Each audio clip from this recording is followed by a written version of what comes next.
Hello friends, అందరు ఎలా ఉన్నారు? మీరు కనుక సబ్స్క్రైబ్ చేసుకోకుండా ఈ వీడియో చూస్తుంటే ప్లీజ్ సబ్స్క్రైబ్ చేసుకోండి. ఈరోజు మనం సీతా కళ్యాణం అనే కథ గురించి తెలుసుకుందాం. ఇందులోని మొదటి భాగం. అది ఒక అందమైన కళ్యాణ మండపం. చిన్నపిల్లల అల్లర్లు, పెద్దవాళ్ళ ముచ్చట్లు, వయసైన వాళ్ళ సరదాలతో చాలా కోలాహలంగా ఉంది. అమ్మాయిలంతా కలిసి పెళ్లికూతుర్ని రెడీ చేస్తూ తనను ఆట పట్టిస్తూ ఉంటారు. కానీ ఆ పెళ్లికూతురు ఇవేమీ పట్టనట్టు ఏదో ఆలోచిస్తూ ఉంటుంది. తన మనసులో వేల ప్రశ్నలు తిరుగుతూ ఉన్నాయి. కానీ వాటిని ఆమె దగ్గర సమాధానం లేదు. ఇంతలో పంతులు గారు పెళ్లికూతుర్ని తీసుకురమ్మనటంతో ఈ లోకంలోకి వచ్చి వాళ్లతో కలిసి పెళ్లి మండపంలోకి వస్తుంది. తనను చూసిన అందరికీ సాక్షాత్తు ఆ లక్ష్మీదేవే నడిచి వస్తున్నట్టు అనిపిస్తుంది. తననే రెప్పే వేయకుండా చూస్తూ ఉంటారు. ఆమెను తీసుకొని వచ్చి పెళ్ళికొడుకు పక్కన కూర్చోపెట్టారు. అతను తనకి ఏమి సంబంధం లేకుండా పూజారి గారు చెప్పిన పనులు చేస్తూ ఉంటాడు. అంతేకాని కనీసం ఆ అమ్మాయి వైపు చూడనే చూడడు. పంతులు గారు అన్ని కార్యక్రమాలు కూడా చాలా శ్రద్ధగా చేపిస్తూ ఉంటారు. అందరూ కూడా ఆ వివాహ మహోత్సవాన్ని కన్నుల పండుగగా చూస్తూ ఉంటారు. పంతులు గారు, అయ్యా, ముహూర్త సమయం అవుతుంది, ఈ తాళిని అమ్మాయి మెడలో కట్టండి అని మంత్రాలు చదువుతూ ఉంటారు. ఆ అబ్బాయి తాళిని తీసుకొని కనీసం ఆ అమ్మాయి మొహం కూడా చూడకుండా తాళి కడతాడు. ఆ సమయంలో ఆమె కళ్ళ నుంచి కన్నీళ్లు వచ్చి అతని కాళ్ళ మీద పడతాయి. అతనికి ఆ క్షణం మనస్సు చివుక్కుమంటుంది. కానీ వెంటనే సర్దుకొని ఆమె పక్కన కూర్చుంటాడు. పంతులు గారు, బాబు, ఈ కుంకుమ అమ్మాయి పాపిట్లో దిద్దండి అని ఇస్తారు. అతను ఆ కుంకుమ తీసుకొని ఆమె పాపిట్లో దిద్దుతాడు. ఆ క్షణంలో ఇద్దరి మనసులో ఏదో తెలియని అలజడి కలుగుతోంది. అలా అన్ని కార్యక్రమాలను పూర్తి చేసుకొని చివరికి అప్పగింతల కార్యక్రమానికి వస్తారు. ఆ అమ్మాయి వాళ్ళ అమ్మ నాన్నలను పట్టుకొని బాగా ఏడుస్తుంది. వాళ్ళ తమ్ముడు అయితే ఆమెను అస్సలు వదలడు. చాలా ఏడుస్తూ ఉంటాడు. పెళ్ళికొడుకుకి వాళ్ళను చూసి కళ్ళల్లో నీళ్లు తిరిగాయి. తన గత జ్ఞాపకాలు కళ్ళ ముందు కనిపించగానే మనసు మొత్తం భారంగా అవుతుంది. అలా తనకు తెలియకుండానే వాళ్ళ దగ్గరకు వెళ్ళి ఆ అమ్మాయి భుజంపై చెయ్యి వేసి తనకు ధైర్యం చెప్తాడు. ఆ అమ్మాయి అతని ఎద మీద తలపెట్టి ఏడుస్తూ ఉంటుంది. తర్వాత అందరూ కలిసి పెళ్ళికొడుకు వాళ్ళ ఇంటికి బయలుదేరుతారు. ఆ అమ్మాయి మాత్రం ఏడుస్తూనే ఉంటుంది. అతనుకు ఆమెను ఎలా ఓదార్చాలో కూడా తెలియక విండోలో నుంచి బయటకి చూస్తూ ఉంటాడు. కొంచెం సేపటికి అందరూ ఇంటికి చేరుకుంటారు. పెళ్ళికొడుకు పెళ్ళికూతురు ఇద్దరూ కలిసి ఇంట్లో అడుగు పెడదామనుకునేసరికి వరసైన వాళ్ళందరూ వాళ్లకు ఎదురు వచ్చి పేర్లు చెప్పనమని ఆపేస్తారు. పెళ్ళికొడుకు చిరాగ్గా, ఇప్పుడు ఇవన్నీ ఎందుకు, ముందు మమ్మల్ని వెళ్ళనివ్వండి అని ముందుకు రాబోతాడు. కానీ వాళ్ళు గొడవ చేయటంతో తప్పక అక్కడే నుంచుంటాడు. అందరూ గొడవ చేయటంతో ఆ అమ్మాయి ఇలా చెప్తుంది. నేను సీత, నా భర్త రా అని అనబోతుంది. అతను చురుక్కున చూడటంతో తడబడుతూ కళ్యాణ్తో వచ్చాను అని తలదించుకొని కళ్ళల్లో నీళ్లు వస్తుంటే చెప్తుంది. కళ్యాణ్, అయిపోయింది కదా, ఇంకా వెళ్ళవచ్చా అని అంటాడు. దానికి అందరూ అతను కూడా చెప్పాలి అనటంతో తప్పక నేను కళ్యాణ్ నా భార్య సీతతో కలిసి వచ్చానని చెప్తాడు. సీత తనను కళ్యాణ్ భార్య అనటంతో అతని వైపు చూస్తుంది. అతను మాత్రం కనీసం ఆమె వైపు చూడకుండా వాళ్ళ అమ్మ వాళ్ళ వైపు చూస్తూ ఇంకెంతసేపు అన్నట్టు అడుగుతాడు. విజయ కళ్యాణ్ వాళ్ళ అమ్మ. సరే, ఇంకా మీరు ఆట పట్టించింది చాలు, కానీ ముందు వాళ్ళని ఇంట్లోకి రానివ్వండి అని అంటారు. దాంతో వాళ్ళకి హారతిచ్చి లోపలికి తీసుకొని వస్తారు. విజయ, అమ్మా సీత, నువ్వు నాతో పాటు రా అని దేవుడి దగ్గర దీపం పెట్టించి రెస్ట్ తీసుకోమని ఒక రూమ్ చూపిస్తారు. సీత ఆ రూమ్లోకి వెళ్ళి ఫ్రెష్ అయ్యి బెడ్ మీద వెనక్కి వాలి తన జీవితం గురించి ఆలోచిస్తూ అలాగే నిద్రలోకి జారుకుంది. సీత పేరుకు తగినట్లుగానే అచ్చం ఆ సీతాదేవిలానే ఉంటుంది. పెద్ద పెద్ద కళ్ళు, చిన్న ముక్కు, ఎర్రటి పెదాలు, వాలు జడ, ముట్టుకుంటే మాసిపోయేంత అందంగా ఉంటుంది. సీత వాళ్ళ నాన్నగారు బ్యాంకులో జాబ్ చేస్తూ ఉంటారు. వాళ్ళ అమ్మగారు ఒక సాధారణమైన గృహిణి. భర్త, పిల్లలు తప్ప ఇంకేం తెలియదు. సీతకు ఒక తమ్ముడు కూడా ఉన్నాడు. చాలా అల్లరి పిల్లాడు. ఒక నిమిషం కూడా సైలెంట్గా ఉండడు. ఎప్పుడు చూడు ఏదో ఒకటి మాట్లాడుతూ ఉంటాడు. కానీ వాళ్ళ అక్క అంటే ప్రాణం. ఇప్పుడు బీటెక్ చదువుతూ ఉన్నాడు. సీత ఎంబీబీఎస్ చదివి ఒక ప్రైవేట్ హాస్పిటల్లో వర్క్ చేస్తూ ఉంటుంది. రోజు మార్నింగ్ నుంచి ఈవినింగ్ వరకు హాస్పిటల్లో ఉంటుంది. ఇంటికి వచ్చిన దగ్గర నుంచి చిన్నపిల్లలతో కలిసి ఆడుకోవటం, ముఖ్యంగా ఆ రోజు జరిగింది అంతా వాళ్ళ పేరెంట్స్కి చెప్పటం ఇదే తన డైలీ యాక్టివిటీస్. వర్క్లో చాలా సిన్సియర్. కానీ ఒక్కసారి హాస్పిటల్ దాటి బయటకు వచ్చిందంటే చిన్నపిల్లలా మారిపోతుంది. అది కూడా తన మనసుకు దగ్గరైన వాళ్ళ దగ్గర మాత్రమే. మిగిలిన వాళ్ళతో మాత్రం చాలా రిజర్వ్గా ఉంటుంది. తన ఫ్రెండ్స్, పిల్లలు, తన ఫ్యామిలీ, హాస్పిటల్ ఇదే తన ప్రపంచం. అలా తన జీవితం హ్యాపీగా సాగిపోతూ ఉంటుంది. అలా ఉండగా ఒకరోజు సీత హాస్పిటల్కి వెళ్తూ ఉండగా ఒక చోట జనాలు గుంపులు గుంపులుగా ఉండటం గమనించి తన స్కూటీ పక్కకు ఆపి అక్కడికి వస్తుంది. అక్కడ ఒకతనికి యాక్సిడెంట్ అయి ఉంటుంది. అందరూ చూస్తూ ఉంటారు. కానీ ఎవరు కూడా ముందుకు రారు.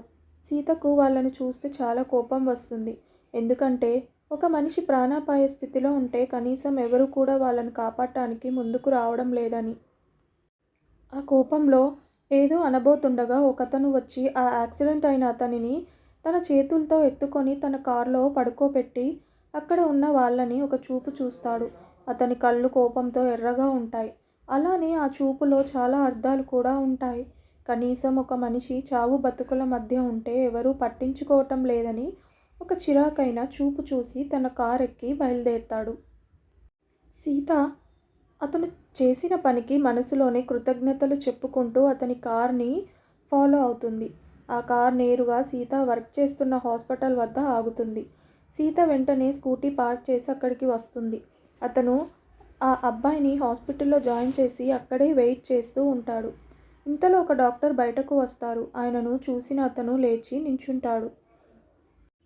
డాక్టర్ అతనికి సంబంధించిన వారు ఎవరు అని అడుగుతారు.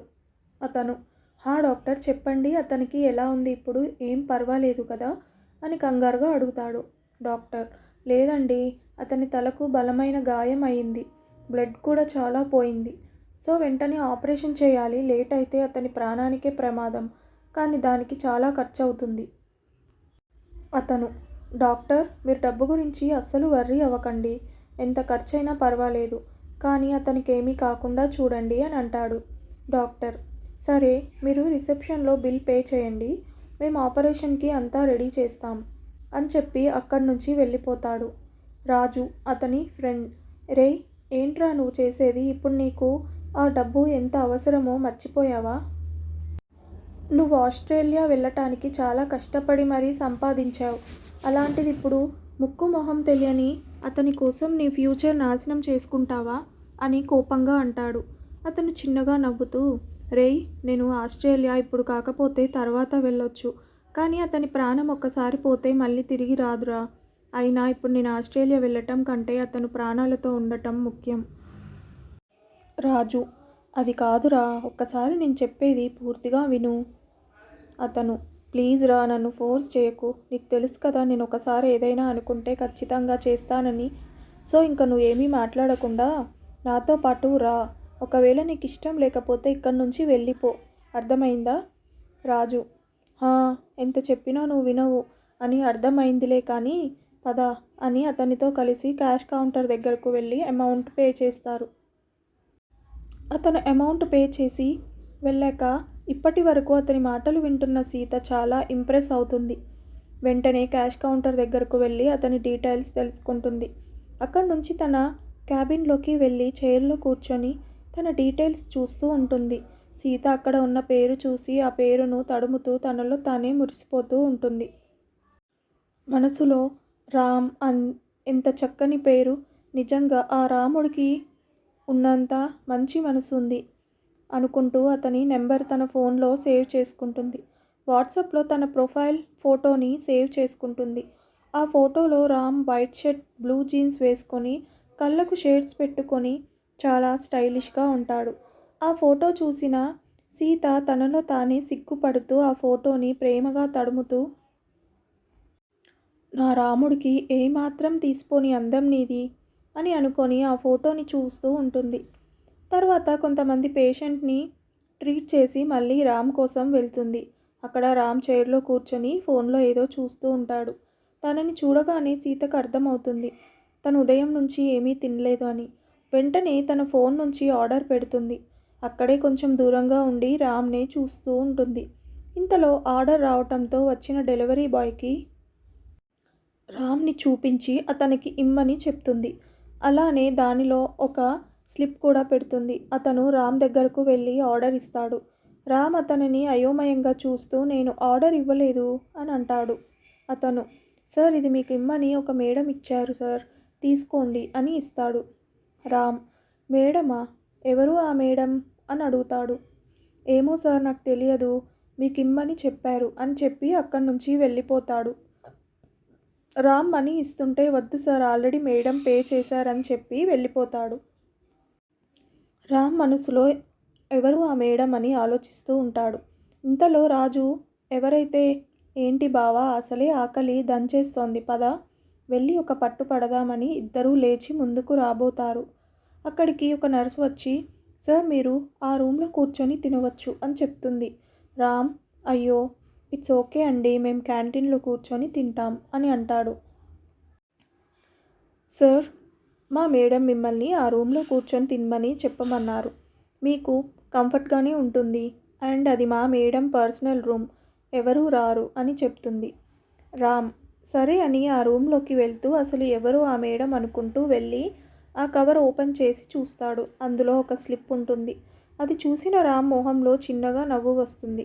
ఆ స్లిప్ తీసి ప్యాకెట్లో పెట్టుకొని బాగా ఆకలిగా ఉండటంతో గబగబా తింటూ ఉంటాడు.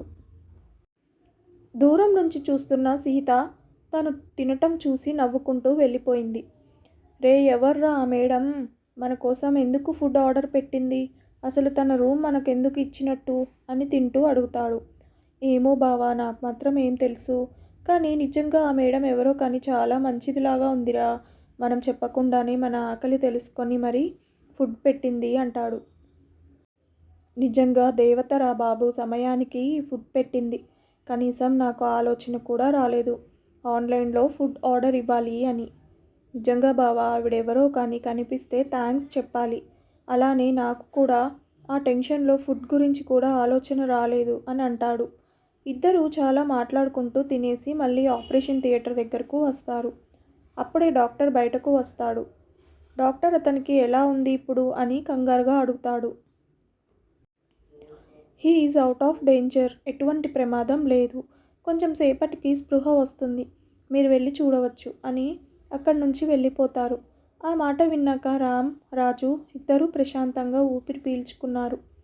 దూరంగా వాళ్ళను చూస్తున్న సీతకు కూడా రామ్ మొహంలో కనిపిస్తున్న ప్రశాంతత చూశాక చాలా రిలీఫ్గా ఉంటుంది. ప్రశాంతంగా ఇంటికి బయలుదేరుతుంది. ఇంటికి వెళ్ళింది అనే కానీ తన మనసంతా రామ్ చుట్టూనే తిరుగుతూ ఉంటుంది.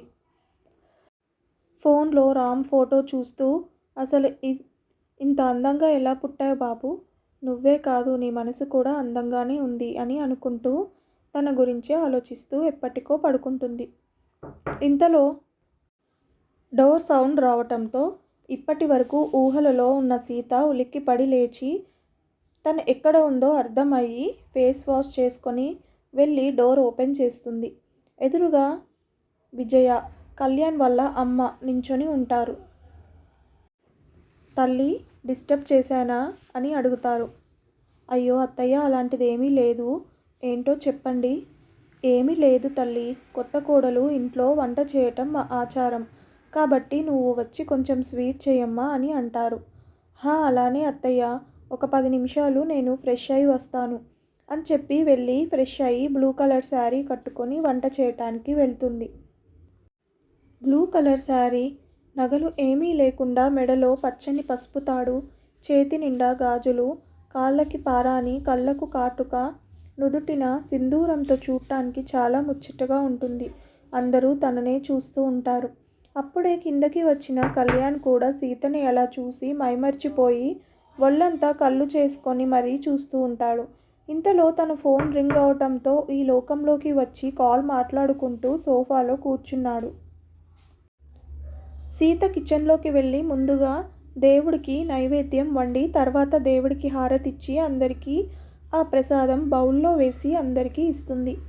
అలానే కళ్యాణ్కి కూడా ఇచ్చి తనని చూస్తూ ఉంటుంది. అందరూ తిని చాలా బాగుంది అని మెచ్చుకుంటారు. కానీ కళ్యాణ్ మాత్రం ఏం మాట్లాడకుండా మౌనంగా తినేసి బౌల్ అక్కడ పెట్టి కనీసం సీత వైపు చూడకుండా వెళ్ళిపోతాడు. కళ్యాణ్ అలా వెళ్ళగానే సీత మనసు చివుక్కుమంటుంది. అలా కళ్యాణ్ వెళ్ళిన వైపే చూస్తూ ఉంటుంది. అప్పుడే విజయ గారు అక్కడికి వచ్చి సీతతో స్వీట్ చాలా బాగుంది తల్లి అని తల నిమురుతూ అంటారు. సీత చిన్నగా నవ్వుతుంది. నీకు ఒక విషయం తెలుసా?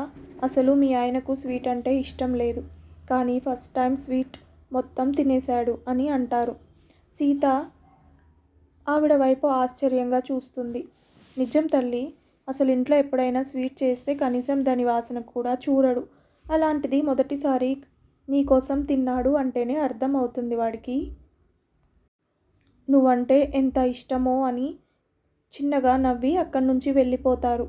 సీత విజయ గారు అన్న మాటలు తలుచుకొని నిజంగా తనకు స్వీట్ అంటే ఇష్టం లేదా, కానీ నా కోసం తిన్నారా అనుకోగానే చాలా సంతోషంగా అనిపిస్తుంది. అలానే తను ఎంత కష్టపడి తిన్నారో అని అనుకోగానే చాలా బాధగా కూడా అనిపిస్తుంది.